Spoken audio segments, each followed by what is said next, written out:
When you're the smartest man in the world, like Reed Richards is, what do you do for peers? Scruff the multiverse for more of you, naturally. Theoretically, in an infinite multiverse, there is an infinite number of yous. If the one constant about you is that you are crazy smart, those yous might be clever enough to find each other. The question is, do you want to meet all of the yous? Let's get weird with all the weird Reed Richards in the multiverse. Even the smartest man on the earth can get smarter. Watchers weren't always the Watchers. As the Luminous, they were an early advanced civilization who thought they should share their knowledge with other emergent societies. So they gave the Priscillians atomic power. They jumped straight to nuclear weapons and used them so enthusiastically that by the time the Do Not Disturb sign was hung on them and their destruction, they had taken down 9/10 of the galaxy. No more helping, only watching from now on. To drive that point home, they what-ifed Uatu over him helping the Fantastic Four defeat Galactus. Without interference, the Fantastic Four would have won and freed the Silver Surfer. Whoopsie-doodle. Unfortunately for them, Uatu was trying to warn them that the Priscillians were back as the Reckoning. So they weren't ready for the Watcher Tech missiles they had given the Badoon, blowing up the moon with them on it. Fortunately, Uatu had left behind a way for Reed to catch up by interfacing with all of the observed knowledge of the Watchers. All of it. All at once. When asked if he had found the answers he was looking for, he answered with the humility Richards is known for, saying, "I know everything." Marvel's Mangaverse limited series rewrites some of Marvel characters to what they might have been if they had started as manga. The Fantastic Four gets the most manga upgrades possible. Their set of powers are still there, but they're a conduit to control a kaiju-sized suit. Good thing, because Annihilus showed up kaiju size. Now granted, being a Reed Richards super genius, it would be barely a weekend project for him to build, him and his team, a set of giant suits. But he didn't. Godzilla's in the Marvel Universe. Your most notorious space foe is a giant purple dude floating around. Giant suits. Over on Earth 944, there was a more tragic change to the first encounter with Galactus. Instead of sending the Human Torch, Uatu sent Reed to get the ultimate nullifier. Johnny being around science stuff he doesn't know is a Tuesday, so when he did it, he stayed on mission. Reed couldn't resist all the advanced science bits and took enough time to poke around before his grabby hands made something explode in his face. And out of time, Franklin Richards, as the teenage hero Psy-Lord, has been carrying around an evil version of his mom in his head, as happens, and so he teamed up with her to put that version in the Dark Raider's head, making it impossible to operate the nullifier. A little salty over the attempted assassination, the Watcher appears to kill the Dark Raider, only for that to happen a little later on in the negative zone, when he's seen floating towards the Annihilation Barrier. If you have enough Reed Richards, a few of them are going to end up with an Infinity Gauntlet.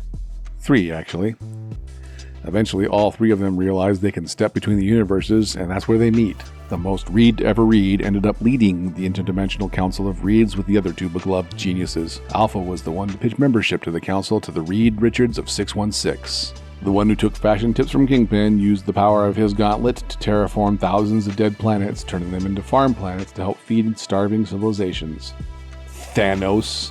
Your plan was bad and you should feel bad. The third one, with the more dramatic fashion choices, came from a world where the Axis had won World War II and Reed was working for the Reich's space program. To solve the problem of the shield, this Reed grafts part of Victor Von Doom's brain to his. Realizing what the cosmic rays do, he tunes the shields to focus them. He staged a coup with Ben, taking out the leader and getting himself an Infinity Gauntlet. But before you could make a perfect world for him, the superheroes of Earth were rallying for a coup of their own. Most of the Reeds in the council are comfortable stepping out of their own lives, thanks to an anomaly that yoinked every version of Nathaniel Richards into a battle royale. Without fathers, there's less tying them to any one reality. It's all moot, however, because a bunch of Celestials showed up from 4180 and tore the place up. Alpha tried his hand at world domination before brain-damping a Doom and using the Latvian resources to reopen the bridge. And, of course, being attacked by the Mad Celestials, again forcing him to clear the deck by using the Ultimate Nullifier.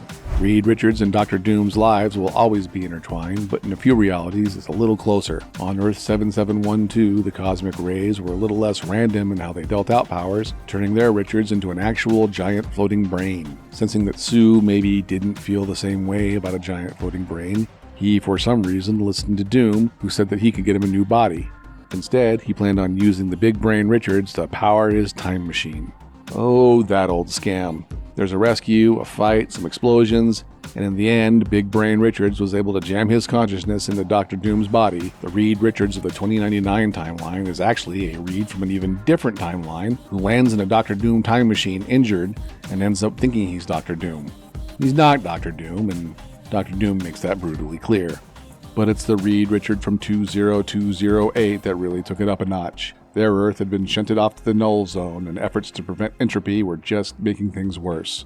So, Reed replaced his eyes with a reality and time stone so he can control his own timeline. The power went straight to his head. He got himself a Doom suit, and he started taking out Celestials to absorb their power Nosferatu style and killing anyone who opposed him. Doom Reed's time shenanigans caused ripples in the main timeline, which attracted the attention of Kang, who just so happened to be dragging around an author who was about to write a book on Dr. Doom so he could convince him that Kang was the best bad guy. He was no match for an Infinity Stone-juiced Reed embracing his Doom side and nearly ended Kang before the author, concerned about the integrity of his own timeline, drove a spear through the Doom Reed.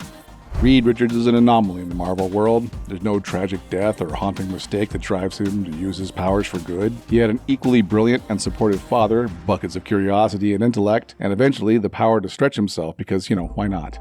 Over on Earth 1610, otherwise known as the Ultimates, they weren't so lucky. He had an abusive father who wanted a jock. He was bullied at school, relying on football player Ben Grimm, who he tutors in trigonometry for protection. Still, Reed remains largely positive, even when Victor Von Doom sabotages an experiment trying to cross dimensions. It isn't until the death of Franklin Storm, Reed's benefactor and Sue's father, that things went south. He decided her father's funeral was the best time and place to propose. Rejected by the woman he loves and hardened by the events of Ultimatum, soon he's arranging the death of his parents, faking his own death, and fighting on the side of invading aliens.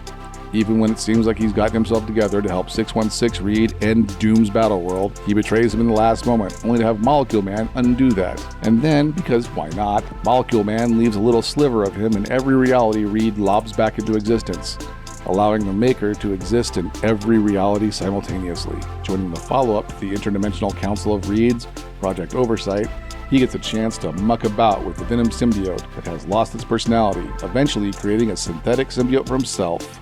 Go with me here. If you consider your descendants an extension of yourself, then Reed's grandson from Earth 967 would fit the bill of a powerful variant, and it almost seems like they were trying to do it on purpose. Reed and Sue's boy, Franklin Richard, who is an immensely powerful mutant, married another amazingly powerful mutant whose parents were Scott Summers and Jean Grey, named Rachel Summers.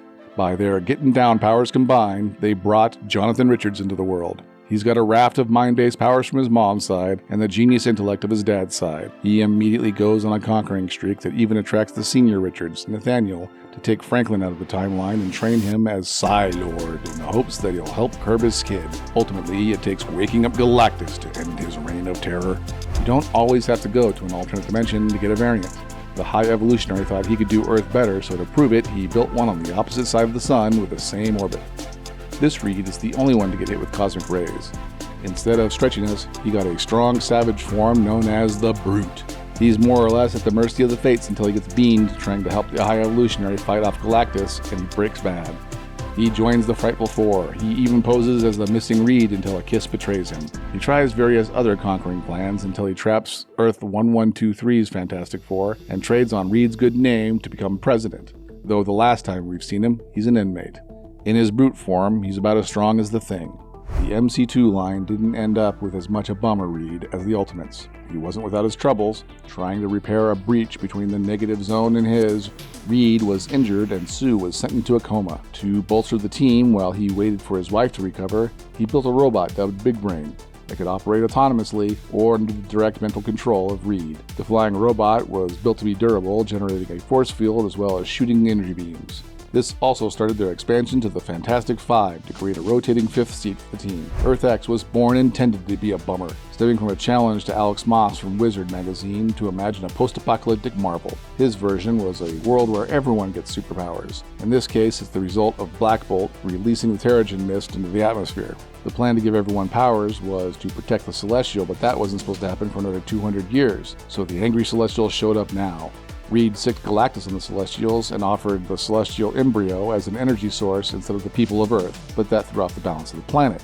At some point, he also got Sue back by having Alice Masters carve Sue out of his arm and add a Warlock soul gem to bring the Sue back to life.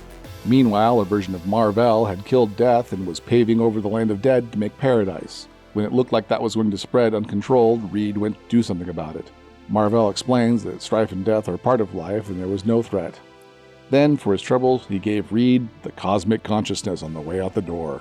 Meanwhile, his stretchy powers evolved to the point that as long as you believed he could, he could. But it's the cosmic consciousness that puts him over the top, with his powers now only limited by his imagination. What happens to Reed's organs when he gets all flat and squishy? He becomes basically a membrane. Do they all just themselves become into a network of vein-like organs? There are probably medical volumes on Reed's physiology, no doubt written by Reed himself.